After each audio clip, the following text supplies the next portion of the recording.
Hello there, welcome back to the podcast. And today I'm delighted to have Salarah Starre with me. And I'm hoping we're going to talk quite a lot about the law of attraction because this is something that, well, I'll explain my sort of experience, stroke feelings with it, but when we come to it. But firstly, Salarah, thank you so much for coming along and for joining us Oh, today.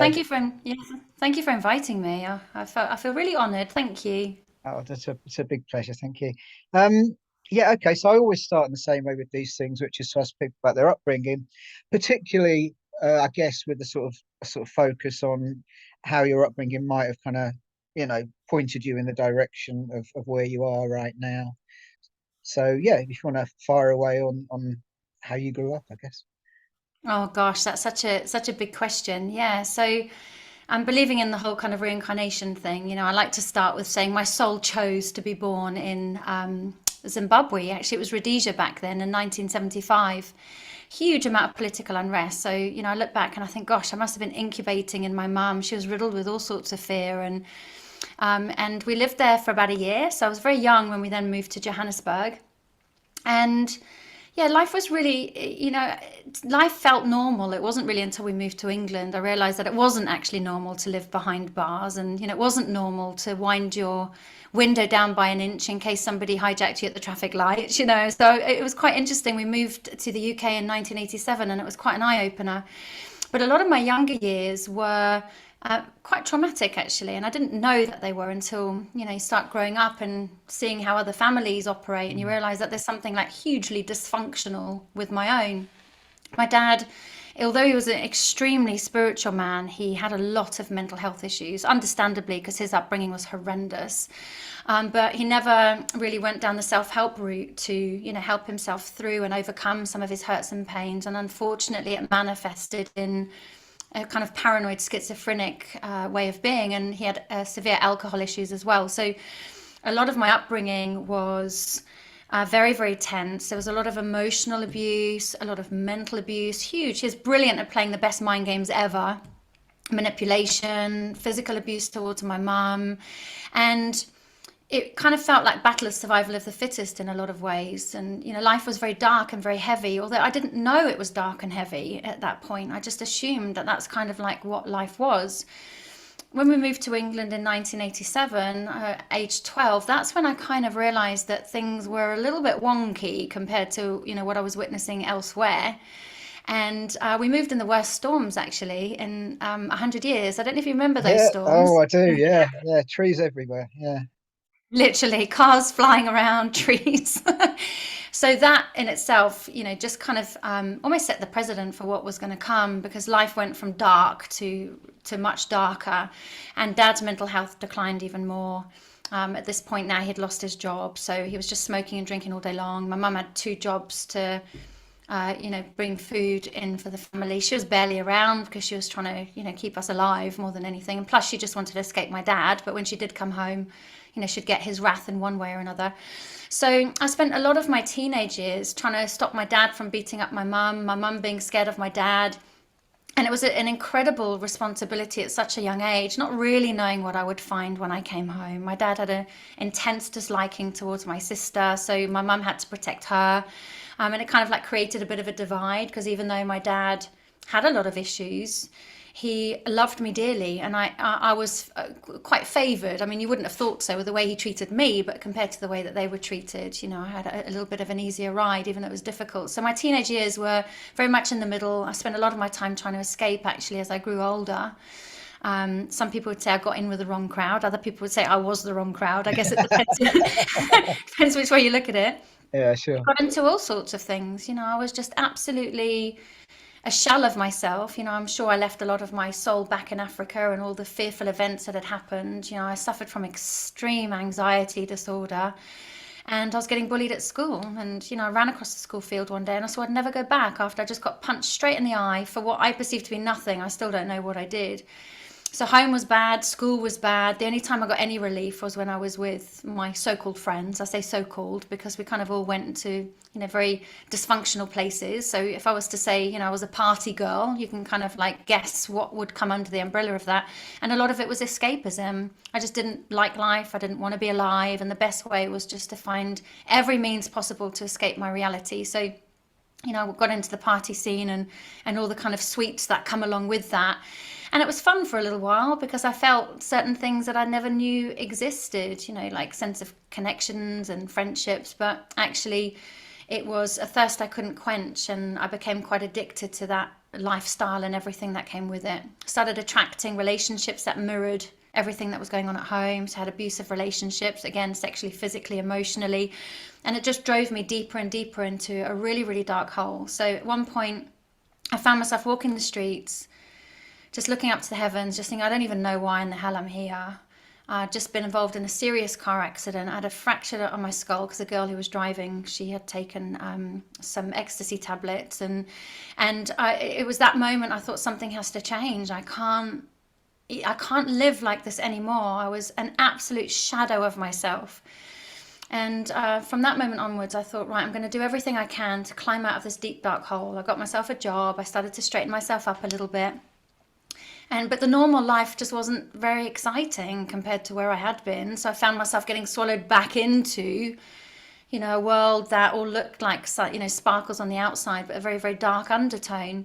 So life kind of was like that for a long time, up and down, no real solid friendships because, I was just modeling what I'd learned at home. So I didn't know how to make deep connections. I certainly didn't know that I was creating my own reality because I definitely wouldn't have done half the stuff that I did. And it wasn't until my daughter was born in 2001, she wasn't planned. I mean, obviously on a soul level she was, right? But, on this conscious level, she kind of came in and it was a real interruption to my party life.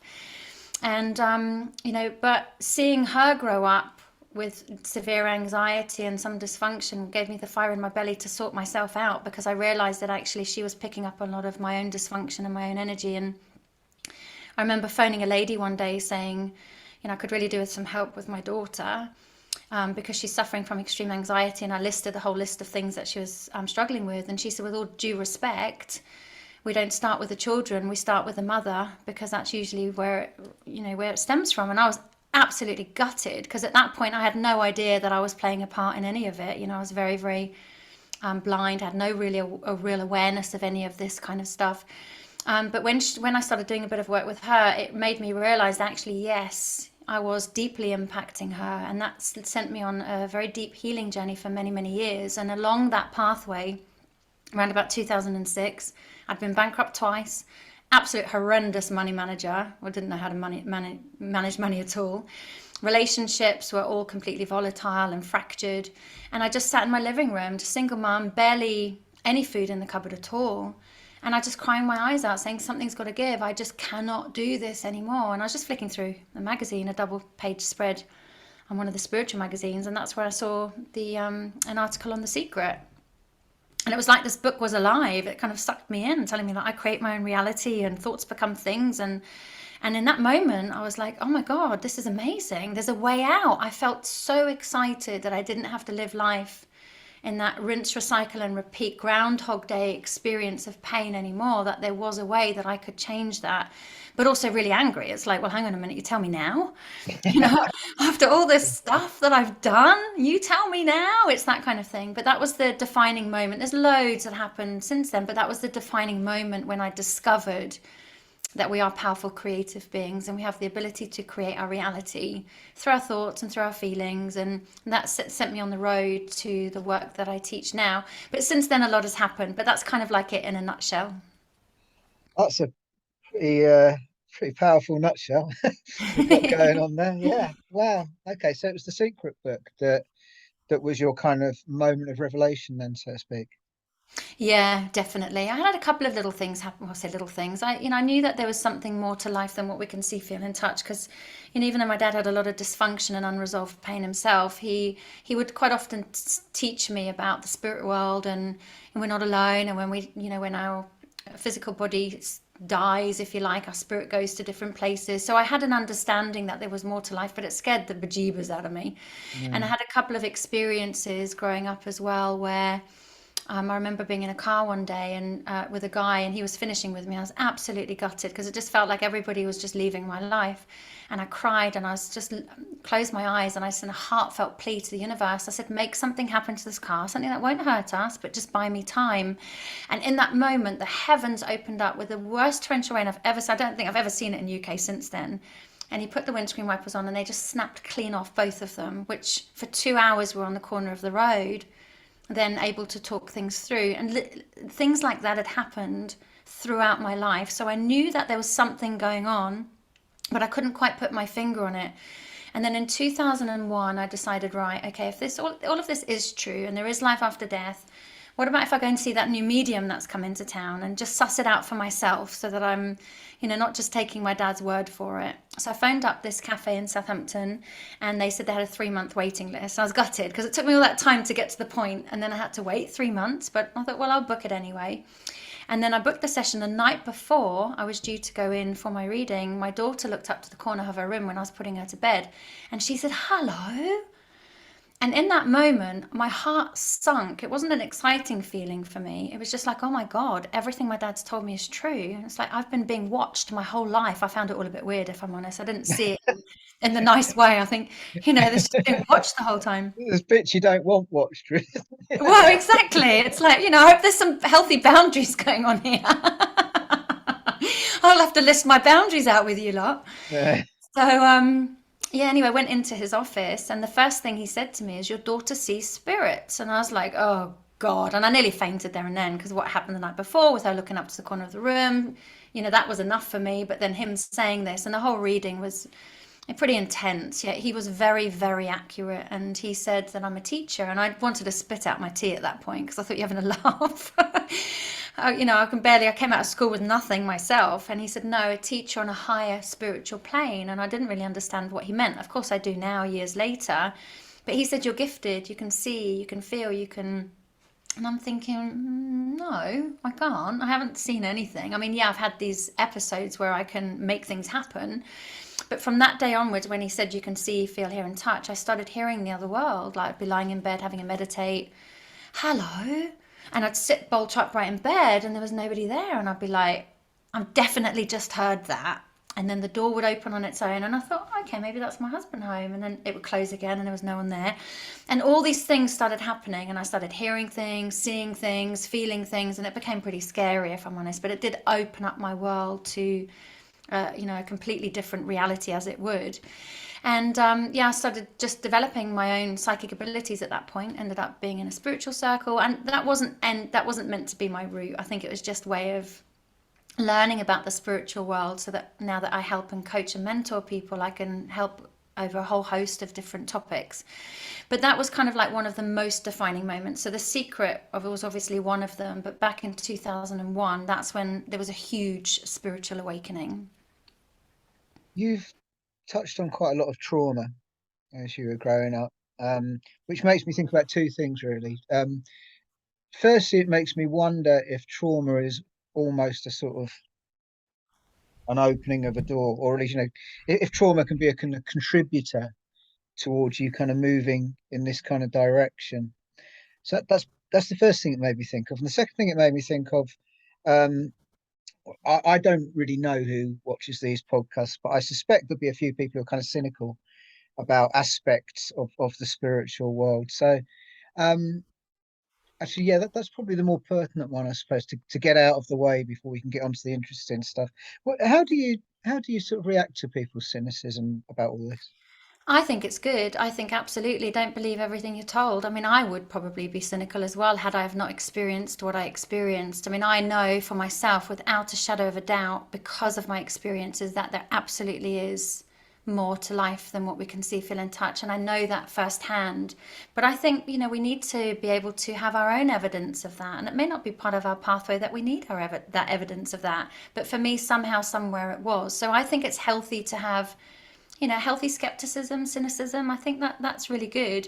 But just because it happened to me It doesn't mean to say that that is the truth of everything. It was my truth at that time.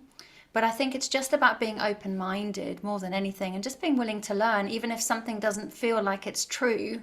It's still very interesting. And I think that's the road, if you like, to some sort of enlightenment, is at least being willing to learn and explore these different realities or theories and such like. Okay, that's interesting. Yeah, so you went to this medium, and that sounds like it was a bit kind of challenging, stroke mind blowing, whatever. What happens then? Oh my God, yeah, that was just, well, the rest of my world just changed from that moment onwards. I had all these different, this is when really weird things started happening. I'd be sat at my desk, the light would just be flashing, and I remember reading somewhere saying that the spirit world communicate to us through electricity. And I thought, well, I don't really want you to communicate to me, because at that time I was studying to be an interior designer. It was something I didn't really need any qualifications for at the time, luckily, because I came out of school with nothing, right? So, and this started flashing, and I thought, well, I'm just going to have to ask it to stop and see if it does. And I said, well, if you're from the light, stop. And it stopped. And I thought, well, that's just a coincidence. I was like, well, if you're from the light, start again. And I was being a little bit belligerent at this point, and it started, and it happened for about 10 minutes. And I thought, there's no way on command like that it could ever do that.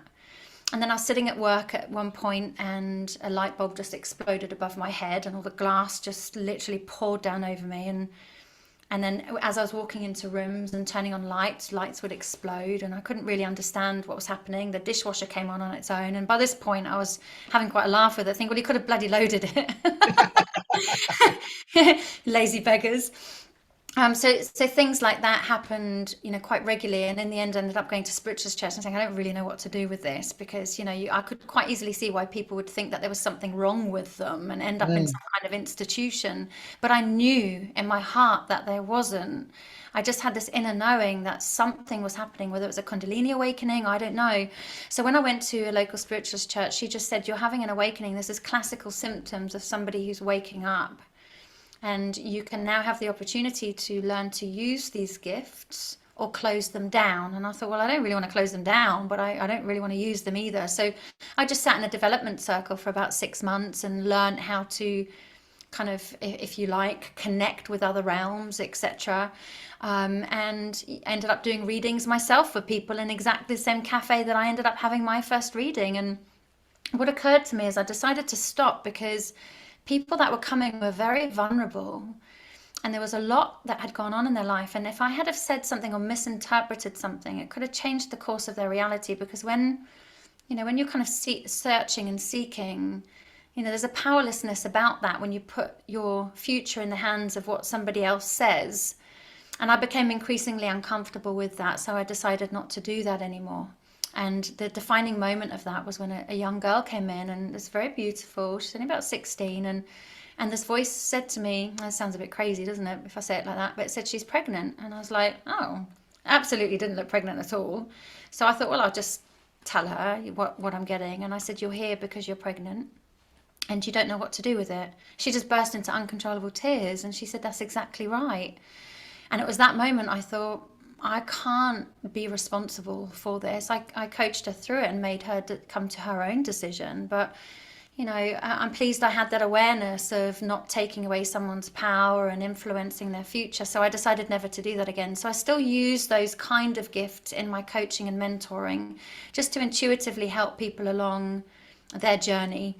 So the law of attraction, just coming back to that, mm. this having that awakening, if you like, it did open me up to energy, and that there is, various energies in the universe that we can tap into. Some lower energies that kind of leave us just feeling a little bit wonky, and some higher energies that leave us feeling really positive and strong. So when I started learning about vibrational frequencies, it helped me to absolutely understand the low vibrational frequency I'd been born into, and why I was subsequently, unconsciously, of course, creating and attracting all the stuff I didn't want.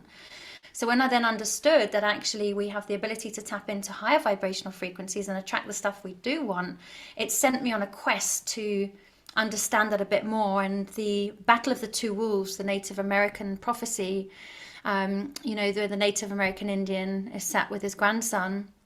He says, son, there's a battle going on inside all of us, a battle between two wolves.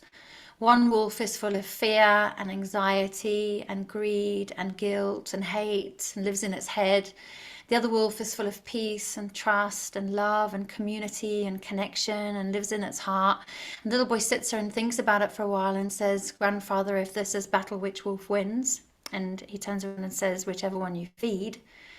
That was a very defining moment for me because I never saw that there were the two aspects of self at all. I didn't realize there was a positive one. I've been living with a negative wolf consciousness, if you like, for such a long time. So having the opportunity to understand the law of attraction helped me then to connect with positive wolf energy, if you like. So learning about mindset and affirmations and visualizations and tapping into different frequencies really helped me along my journey. So, but it wasn't just a case of, it was a bit frustrating in some respects because I read The Secret and I devoured it. I literally could have just eaten it because I loved it so much. But I realized it only got me to a certain point, and it became quite a frustrating journey because it says all you got to do is ask for what you want, believe it, and you will receive it. And I was like, well, I've been asking for this £1 million check now for like over 6 months. I'm believing it. Where is it? A bit of a kind of a brat, if you like. Where's my money?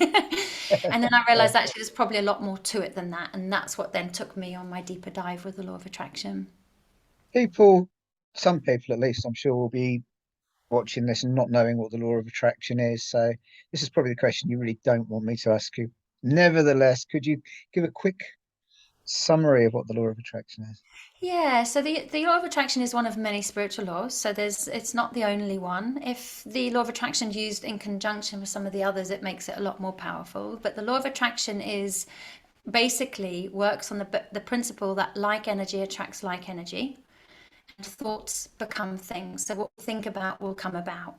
Kind of what man can perceive, man can achieve type energy. So the exact frequency that we are vibrating on in this moment will then be creating what we are experiencing in the next, but also invite opportunities into our reality to either keep us where we are, or if we're using our creation consciously, to take us to pastures greener, if you like. So the law of attraction is one of the most powerful laws in the universe, and it does work on that principle, like I said, like energy attracting like energy.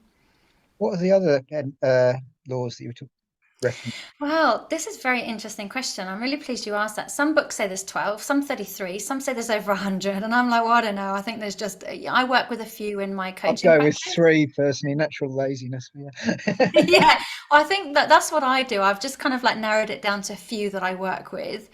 So the law of projection is one of the most powerful laws as well. And basic law of projection states that we don't ever see the world as the world is. We see the world through the lens of our own beliefs and our own programs and our own patterns. So in other words, what we see in other people is merely a projection of an unrecognized or denied aspect of self, which works in the positive and in the negative. So going along kind of Kabbalistic principles, if you spot it, it's because you've got it, which is all lovely, right? When you're seeing somebody and, oh, isn't she lovely? And, oh, she's so creative. But it kind of works differently when you see somebody that winds you up and triggers you and you think, oh my God, he's so selfish, or she's this or she's that. So that's another one that I work with. I get particularly good results with that in some of my mentoring programs as well, because that's one of the aspects that people aren't aware of that actually play such an important role in the law of attraction. There's also the law of responsibility. So if we have this ability to create our reality, it is our responsibility to use that well, and not for self-gain, for the highest good of all or not at all type thing, but also to remember that we are the creators of our own reality and nothing's happening to us. Everything's happening for us. We're not victims. We're victors in the game of life. Nothing's there to break us. Everything is there to make us. And it goes back to what you mentioned earlier about, how can trauma serve us? So the trauma of my life and the healing journey that I've gone on as a result of that has actually unlocked extraordinary wisdom. It's opened my heart tenfold. It's made me actually a nicer, more compassionate, kinder person. So even though life has been really tricky and super challenging, I probably wouldn't change any of it. Maybe some of the decisions I made along the way, but Yeah. a lot of it has made me who I am today. So I'm a great believer that the challenges we face in life are actually opportunities to unlock our next level of greatness if we see them for the opportunities that they are, and not through the lens of being a victim and in blame mode. So that's another good one, the law of responsibility. Of course, we've got the law of cause and effect. What you give out, you get back. The law of gratitude, so there is a host of the law of reflection, the law of vibration, but those are kind of like the main ones that I work with.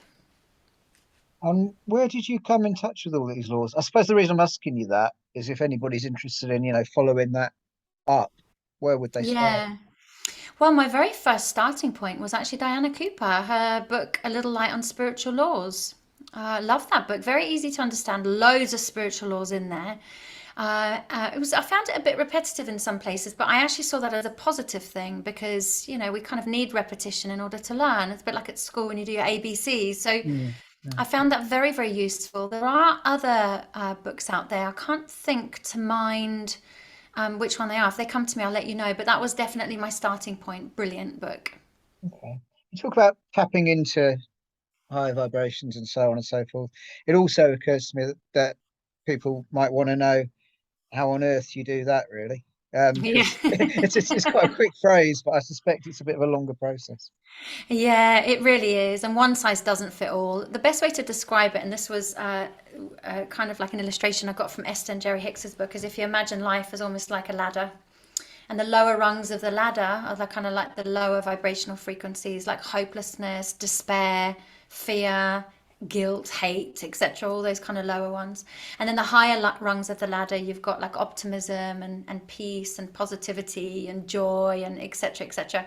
So in other words, the lower rungs of the ladder kind of I see come under the umbrella of fear and limitation, whereas the higher rungs of the ladder come under the umbrella of love and limitlessness. So it's a bit like if I am on one of the lower rungs of the ladder and I want to manifest something that's vibrating on a higher frequency, my job is to raise my vibrations. So the way that there's many ways we can raise vibrations. You can raise vibrations through gratitude. It's one of the most powerful tools, actually, gratitude. That's a real heart opener. Gratitude, knowing what you do want, focusing on what you do want rather than what you don't want, which sounds easier said than done. But when we focus on what we do want, we start to realign our thoughts to our desired destination. So of course we've got to know what that destination is as well. There's no point aligning our thoughts if we don't know where in the hell we're going. So that's important too. And then, some people like to be active, some people like dance and music, and it's just anything that makes you feel good. So let's say we do affirmations and visualizations and meditation and dance and art and mix of, uplifting and positive people. And, we've raised our vibrations. It's obvious we've raised our vibrations. Life experiences are reflecting something very different back to us than what they were on the lower rungs of the ladder. But we still haven't got our manifestation. We know things are moving because we're feeling good. We're starting to notice small bits of evidence that things are shifting. But where is my manifestation? It's that thing again. I've done everything you're telling me to do. And what I found was a lot of the time the undealt with hurt or pain or trauma from our past, if that's not resolved, it doesn't matter how many of these things that you do, you've got like this big I call it an emotional block or rock in our energy field. So in the biofield of our energy space, if you like. And the only way to then help us to raise our vibrations is going and resolving, healing, forgiving, transmuting, whatever we would need to do in order to release that energy, and our vibrations would naturally raise as a result. So the way that I illustrate this is imagine a hot air balloon. And you've got the fire or whatever, I'm sure there's more technical term, turned right up. That We're thing. really Yeah, yeah. literally, that ujima. We're ready to soar to the highest frequency possible. But in the bottom of our basket, there's loads of big rocks and boulders. And if we think about all of these as symbolic of the hurts, the pains, the limiting beliefs, etc., that we've grown up with in the past. And that's what's keeping us at that certain vibration. If we were to get one of those boulders and take it out of the basket and drop it over the edge, of course, making sure there's no one there, I always like to make sure there's no one underneath, then the hot air balloon will naturally go up a little bit more. So a lot of people on their journey of the law of attraction, they get stuck because they're doing all the surface stuff, but they're not diving deeper into some of the more traumatic or shadow aspects of self that needs healing and transforming and transmuting in order to raise that vibration to the level. And we normally know when we've done the work when we receive our manifestation. So people say, well, how will I know when I've got there? Well, you will know because you'll have exactly what it is that you want. But then master manifestation is all about, you know what, universe, I would absolutely love this. You hold the vision of what you want in your mind. But if you've got something better for me, I'll have that instead. So it's cultivating the trust that the universe can actually see more than we can, has our best interests at heart, and usually has something much better to offer us. That's interesting. You talk about the rocks in the bottom of the balloon. Can they be friends? I mean, let me explain that a bit better. That could go two ways. What I mean is, when you have these revelations, when you change your vibration, etc., etc., you will find yourself, I'm presuming, uh, with friends who are obviously not on that same journey at all. So what happens there? Do you actually leave them, or do you just kind of try and be very kind of tolerant of the difference, or how do you deal with that? I like that. I think that's a really good question. I like to dance in all different kind of energy frequencies, if you like. You know, I've got friends who aren't open to this at all and see it as complete and utter woo-woo and codswallop. But I really connect with them on a different level. So I don't feel we all need to have the same beliefs in order to get on. You know, it's having that respect that you believe what you believe, I believe what I believe, and actually being able to learn from one another. Because you never know, you might just learn something. However, sometimes the gap can be a little bit too big for that. And I think it's perfectly normal part of the process of evolution and raising our vibrations for people to leave our life. And actually, that's quite a good sign when they do, because it shows that whatever soul assignments you had with those people are now complete. And now you're moving up to a different rung of the ladder, and new souls will come in to help you with your next point of evolution and soul cycle, if you like. So I think, I don't know if that's answered your question, but I think sometimes you can absolutely, I've got lots of people in my life who I absolutely love and adore, who think that what I do is just complete and utter woo woo. But I laugh with them with it because it is actually quite funny when we have banter about it. They love me for it, I love them for it. I think sometimes people get defensive if people don't believe what they want them to be, because then it's more about their own self-esteem, and so there's lots to it. But did that answer your question? It does, yeah. Just one thing that kind of made me that sprang up in my mind really was you said, sometimes the friendship has come to a natural end, etc., etc. That that does feel a little bit of a cold way of looking at the end of friendships. It's not a Mm, criticism of you. It's just a sort of an observation on the process, I suppose. I mean, it can't be that easy to. I mean, what do you do? Do you no, it's consciously decide not to see someone, or? well, I mean, me personally, no. I mean, I don't like to have any of that. I know people that do. They say, well, actually, that this relationship's not serving me. It's too toxic. And from an act of self-love, I have to move in a different direction. I find it very difficult when people leave. I have an understanding now, or at least I've come to my own understanding of it, that Mm. sometimes people do need to leave because they got to go on their journey, and my journey is going in a different way, in a different path. So I can understand why it would seem like it's cold, because in theory it's easy to understand, but actually emotionally when you're going through that, it can be very, very difficult to go through. So I'll give an example of that. So I left a marriage 4 years ago, and it was very unhealthy for both of us. He was an amazing soul assignment for me because he triggered me left, right, and center. And he gave me so many opportunities for advanced spiritual growth. That's all I can say. And because of that, he really did stretch me to grow, to deal with some of my own wounds, to really take a look at myself in the mirror and how I was showing up. And I showed up for the journey and I did the work, but it did get to a point where that relationship was due to end. And I didn't find that easy at all. I found it very, very difficult. And, even now I still have a sense of sadness around it, but it's also a sense of acceptance that his path has taken a completely different route. And so is mine. And I'm actually at peace with that in that respect. So, it's not an easy journey. And, a lot of this sounds easy in theory, but actually the embodiment of some of this is actually quite challenging. I was going to say, do you feel the way you've just described it is very spiritual? Ultimately, I suppose it's a very spiritual kind of filter on what happened. Do you ever have other moments where you feel a little less spiritual and a little more like just throwing four-letter words about? Oh yeah, definitely. I mean, I'm very grounded, right? That's my ultimate understanding. But there have been times, that the hurt and the pain have. Yeah, absolutely. But I think it's important to validate what we're feeling and to be able to express our emotions in a healthy way. So I'm not one of these happy clappy Pollyanna law of attraction teachers that you just got to be happy all the time. People who've been working with me for a long time know that actually it's really important to be real, to be able to feel and express feelings, know that feelings are important and valid to have. And in actual fact, that's what can also in turn power up the law of attraction when we allow ourselves to feel, because when we feel, we heal. And that's really important as far as that goes as well. So yeah, I've definitely thrown a few four-letter words about, but my ultimately, I knew that I had resolved whatever it was we'd come into each other's lives for, because I didn't leave that relationship like I had with others, with loads of bitterness, anger, and resentment. I did have more compassion and love, and that's when I knew that I'd reached the level that I needed to reach. That's really cool. How quickly did you start teaching all this stuff?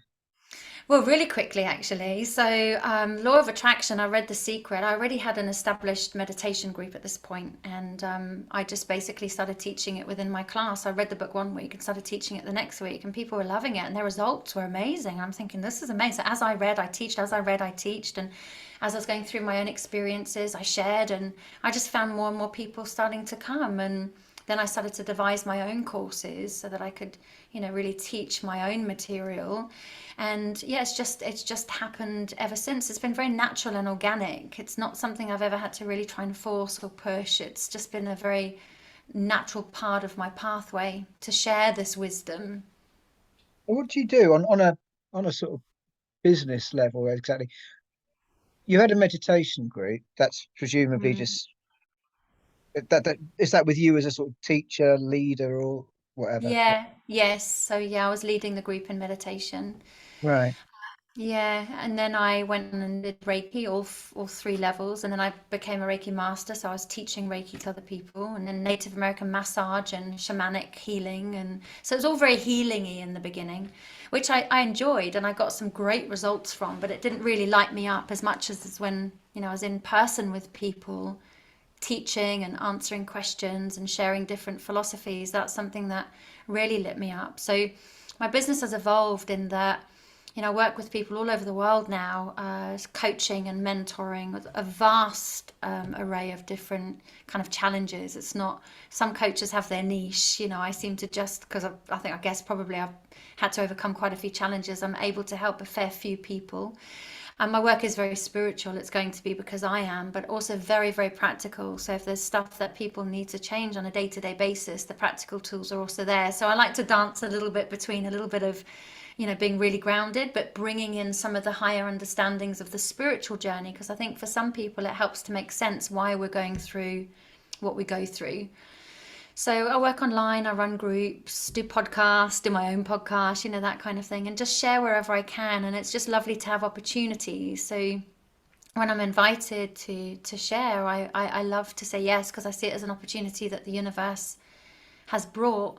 And even if this information just helps one person, then this feels like it's been a very, very good hour indeed. Well, absolutely, yeah, yeah. I mean, you're one person, I'm one person. We both know the value that that can bring, and it Mm, kind of doesn't matter how many other people have got the yeah, value from that moment, does it? I suppose. Um, yeah, exactly. so this is your job now, as in what you Yeah, do for a living. yes. I'd like to talk a little bit about the relationship between spirituality and money, because I know that a lot of people in the spiritual, I was going to say the spiritual realms. I don't actually mean that.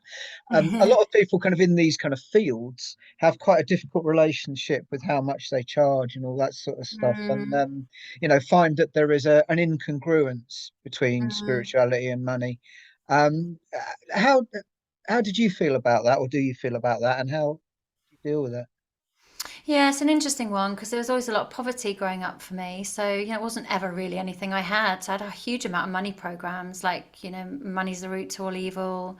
You have to work very hard for very little. When you get money, you have to hold on to it. So, I kind of, I have a bit of a different view when it comes to money. I see money, as energy, just like anything else. So, energy of laughter or water. No, it's kind of not, I guess it is in some respect. It's all a natural part of life, and I want to earn as much money as I can, because if I do, I'm able to help more people. So I like to see money as a tool. It's not the ultimate tool, and it's certainly not my God. But absolutely, I want money, and I want lots of it, because when I have it, I can make more of a difference, which is what I do with it. I invest a lot of what I earn into my business so that I can reach more people, into my own training so I can help more people that come along. And also tithe to make sure that when I'm receiving, I'm also receiving for the sake of sharing, which is very, very important. This is where I believe a vibrational understanding of the frequency of money. We're not here just to hoard.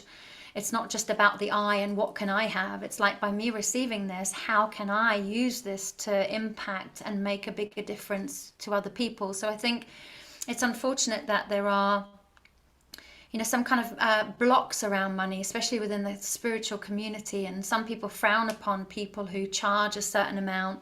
But what might seem a lot to one person is nothing to another. If I was to charge, let's just say, for argument's sake, £30 to a Dubai client, they probably wouldn't come to me, because they wouldn't see it as being any good. Whereas if I was to say to them, and these do not reflect my prices at all, by the way, but if I was to say, right, it's 3,000, I'd go, oh, that's better. Because so it's all relative depending on where we're at. But what I do in my practice is I don't say no to people. Like, I do have my specific exchange.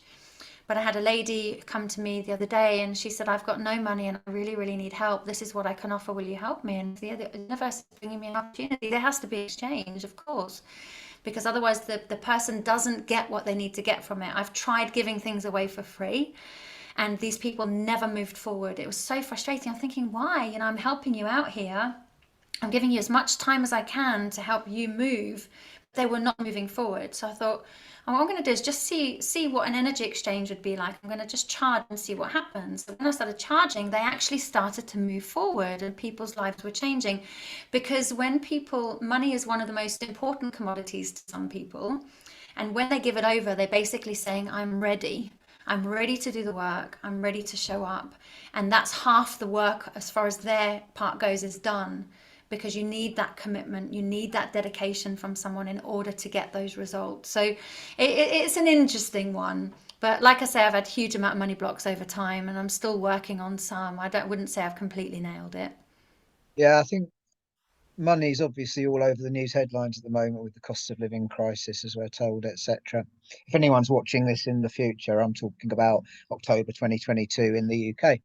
And I think there's a lot of people got a lot of fear, a lot of what you might call low vibrational stuff going around, and a lot of just fear about what's coming. Really, what would you say what would your advice be if somebody said, I've got, not only have I got no money, but I'm really terrified of this winter, given that what I'm bombarded with by the news every That's day? really interesting. It's so interesting. I've just been asked to write an article on exactly that for the Mail Online. Oh, right, okay. Yeah, absolutely brilliant.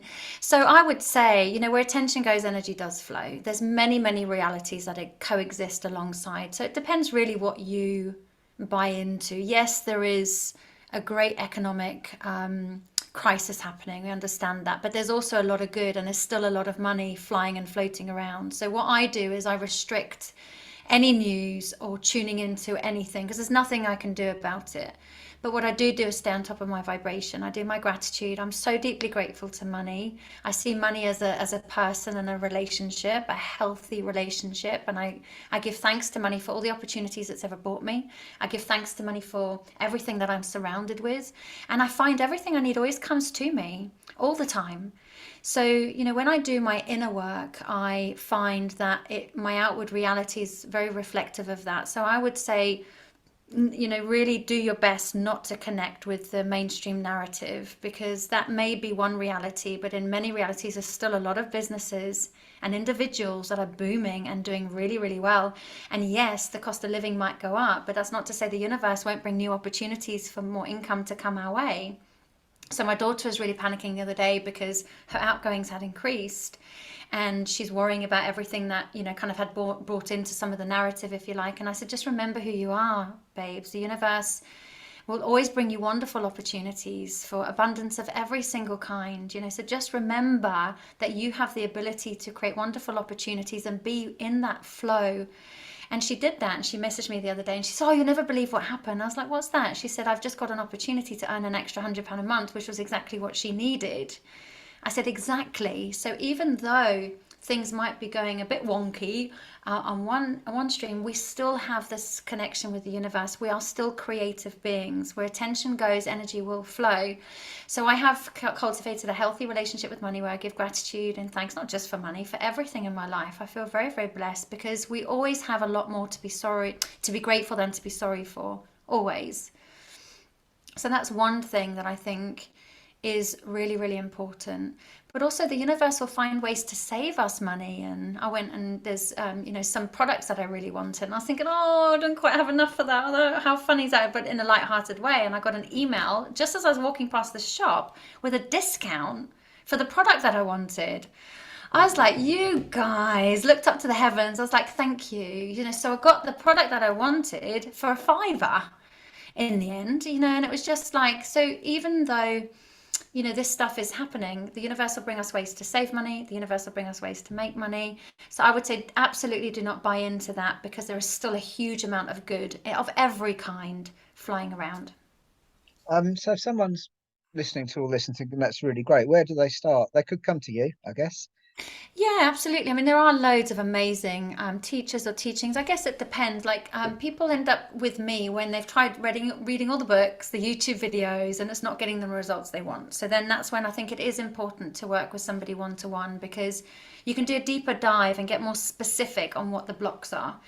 But if, finances is a consideration, there is so much out there. I mean, what I'm loving about this is these lovely podcasts, there's books, there's so many free resources online. So, and also we can just ask the universe as well, because remember, one of the most important things about, the law of attraction is actually asking the universe. And I don't ask in the conventional sense of, oh, please may I have, because that kind of comes from a lack or placating kind of energy. I just say, you know what, universe, thank you so much for bringing me the right information to help me with X, Y, and Z. Thank you for bringing me the right teacher, the right words, whatever it is that I need to help me through this. And then you hand it over to the universe, and then the right person or thing or bit of wisdom will come your way in order to help you along your pathway. You say there's a lot of resources out there. I suspect some people would be a bit worried about the idea that there's a lot of charlatans out there as well. Mm. Is there a way to work out who the good guys are?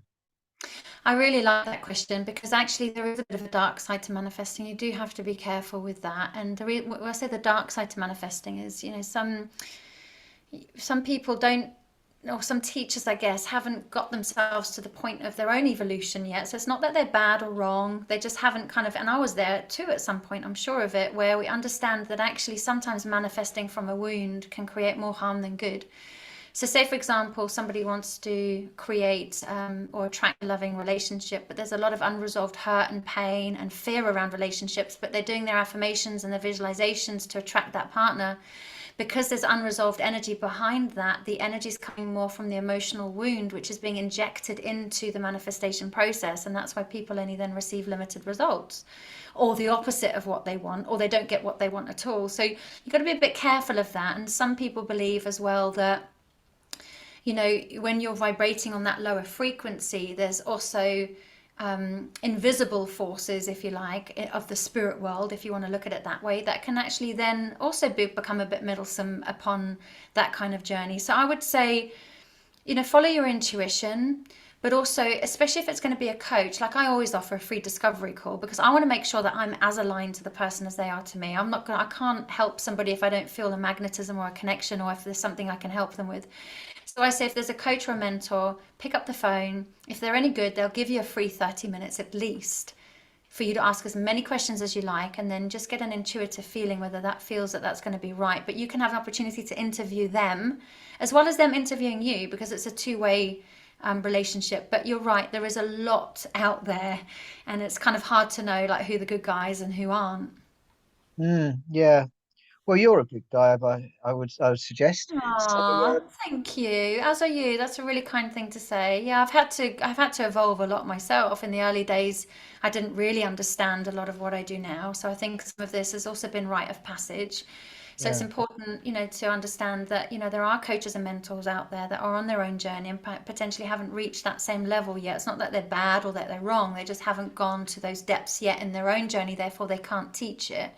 But I feel very blessed to have gone to those depths to be able to bring this wisdom forward for the people that are ready, to take that kind of deeper dive in their journey.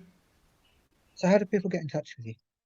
That's a nice thing. Well, on Facebook, I think probably similar way to you. I got a lovely message from you, didn't I? It was really nice. So, Facebook, Salarah Starre. There's also my Facebook group, which is free. I offer free law of attraction clinics and a few other bits. So that's Become a Master Manifester. My website, salarahstarre.com, or even Instagram. And my YouTube's kind of growing a little bit, but it's not as big. So I would say Facebook and Instagram probably to start with. Cool, cool. Um, One final question, actually. I was thinking about winding up there, but there is one thing that I didn't ask you, which was you were talking about asking the universe. The universe will do various things. What's the universe? Ah, that's really, whoa. That's such a big question. So Yes, I believe, yeah, it yeah, no, is. I love it. I love it. I believe the universe is kind of like, well, the universe consists of loads of things, right? So I guess it depends.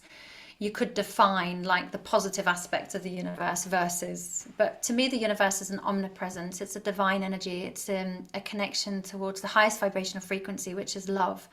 And I'm a great believer that our job is all to return out, to come out of the dark and into the light. So it's returning home to the vibration of love. So I believe that the universe is love. It's an all loving presence that's non judgmental, non opinionated, doesn't want to kind of like make us bad or wrong. It's a loving presence that wants the best for us. We may not weave our own ideal karma. It's certainly not the universe doing it to us. It's what we're giving out, whether we're awake or not, that we're getting back. But that's the way I see the universe, as this very beautiful, bright, powerful energy that we have the ability to tap into. And when we do tap into that, we can notice wonderful, miraculous things happen in our life. Some people call it God, some people call it divine. It's all the same thing to me. As long as it's good and comes under the umbrella of love, then it's the universe. Brilliant. I think on that note, that would be a fantastic point to say. That's been quite a packed hour. I Yeah, would it's gone say. quick. Yeah, a lot to think about there. I'm glad I haven't got to transcribe it, actually, quite frankly. That would, yeah, but there's awful. I'll be listening to this again, that's for sure. I'll stay on after I finish recording and thank you properly. But for the purposes of recording the podcast, I'd like to say, Salarah Starre, thank you so much for your time. And I really, really hope that people can get a lot out of this, as I'm sure they will. Lovely. Thank you very much. I really enjoyed it.